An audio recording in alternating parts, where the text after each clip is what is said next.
Pour faire une synthèse de cette présentation de la stratégie, nous allons conclure avec une définition fonctionnelle de la stratégie. Habituellement, lorsque l'on veut décrire un phénomène, on fait une définition classique. Classique, cela veut dire que l'on va définir un objet ou un phénomène par ce qu'il est. Par exemple, je vais définir une voiture en disant que c'est un ensemble de tôles avec des roues, un volant, un pare-brise, etc. La définition fonctionnelle est différente. Je ne vais plus décrire un objet par ce qu'il est, mais par ce qu'il fait, par ses fonctions. Par exemple, quelle est la définition fonctionnelle d'une voiture? Eh bien, il s'agit d'un objet, quel qu'il soit, qui permet de se déplacer rapidement d'un endroit à l'autre dans des conditions de sécurité optimales. Proposer une définition fonctionnelle de la stratégie, c'est donc s'interroger sur les fonctions que doit remplir la stratégie dans l'entreprise. Cette définition fonctionnelle, nous allons la reprendre à Henri Mintzberg, qui a défini ce que l'on appelle les 5 P de la stratégie, par analogie bien sûr avec les 4 P du marketing. Selon Mintzberg, la stratégie a donc 5 fonctions essentielles. Première fonction, une fonction de planification, plan en anglais. Deuxième fonction, une fonction de stratagème, en anglais ploy. Troisième fonction, une fonction de modèle ou de modélisation, repris de l'anglais pattern. Quatrième fonction, une fonction dite de positionnement, position en anglais. Et pour finir, cinquième fonction, la fonction de perspective, perspective en anglais. La première fonction de la stratégie est une fonction dite de planification. La stratégie va avoir pour fonction de préparer l'entreprise au long terme, préparer l'entreprise à l'avenir. C'est ce que nous présentions en disant que parmi les invariants stratégiques, l'un d'entre eux était la vision multifocale et nous disions dans cette vision multifocale que l'entreprise devait voir loin. Cette fonction de planification repose sur l'idée que l'entreprise a une capacité à influer sur son environnement. Autrement dit, grâce à sa stratégie, elle va pouvoir construire ou en tout cas amender ou modifier son environnement concurrentiel. On peut citer l'exemple d'Apple qui, avec l'iPad, a choisi de créer en quelque sorte un nouveau segment de produits en positionnant cet iPad entre les smartphones et les ordinateurs portables. And we'd like to show it to you today for the first time. And we call it the iPad. On dit qu'il s'agit d'une approche analytique. L'entreprise va s'efforcer de programmer sa stratégie. Il est donc possible de dominer l'environnement et la stratégie va être le vecteur par lequel l'entreprise va essayer de créer cette domination. Deuxième fonction, la fonction de stratagème.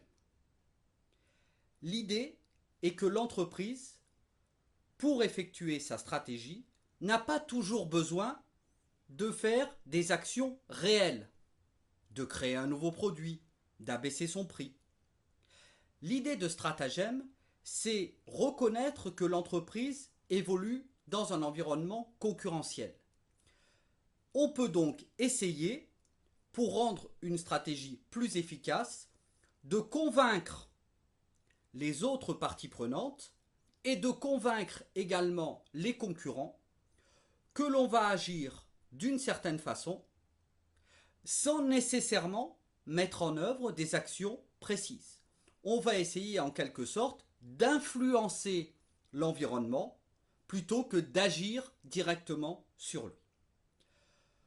Pour définir cette fonction de stratagème, on utilise une représentation avec deux variables. On peut considérer que la stratégie peut être réelle ou virtuelle. Et deuxième fonction, on peut considérer que la stratégie peut être offensive ou défensive. On a donc 4 stratégies possibles.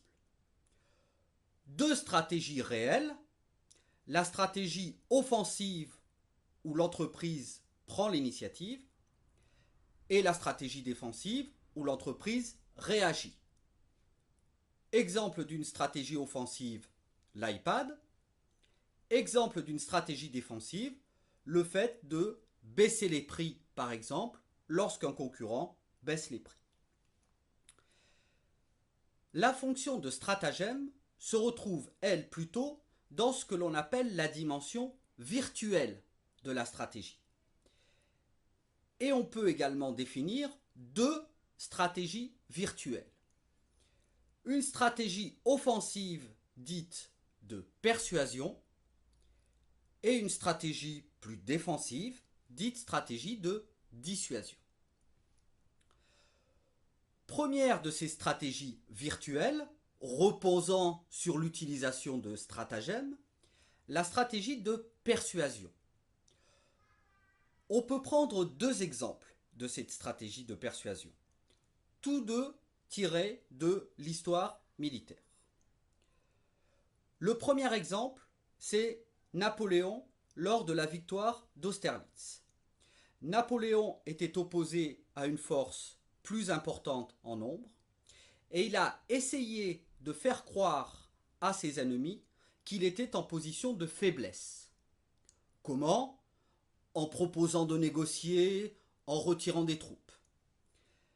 Les ennemis autrichiens et russes, se croyant en position de force, ont mené une offensive et, en utilisant cette offensive, Napoléon a pu remporter la bataille. Deuxième exemple de stratégie de persuasion, plus proche de nous, la Seconde Guerre mondiale.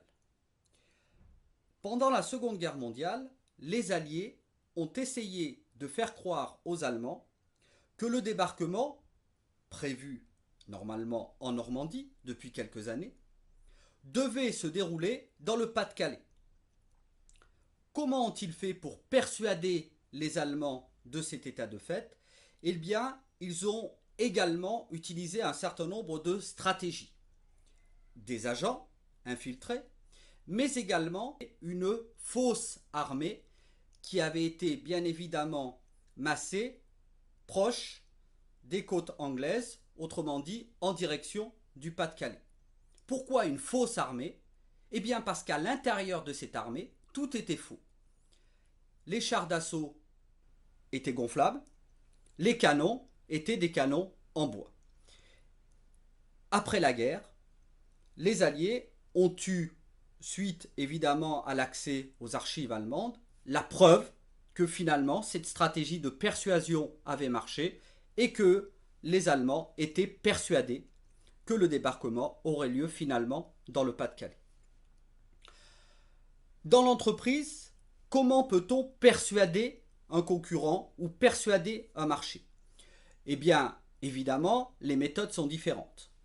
On peut essayer de persuader un concurrent, par exemple, par des interviews données à la presse spécialisée, dans laquelle le PDG va dire ne pas être intéressé par un secteur ou ne pas être intéressé par un marché, alors qu'au contraire, tout est prêt pour essayer de progresser dans ce marché. Deuxième stratégie virtuelle, la stratégie de dissuasion. Il s'agit cette fois d'une stratégie plutôt défensive.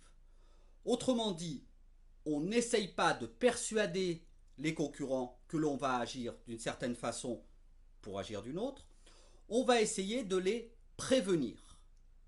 Plus exactement, on va essayer de les convaincre qu'il ne faut pas qu'ils attaquent le marché ou l'entreprise, car s'ils le font, ils devront subir des manœuvres de rétorsion qui finalement rendront leur attaque beaucoup plus difficile ou impossible.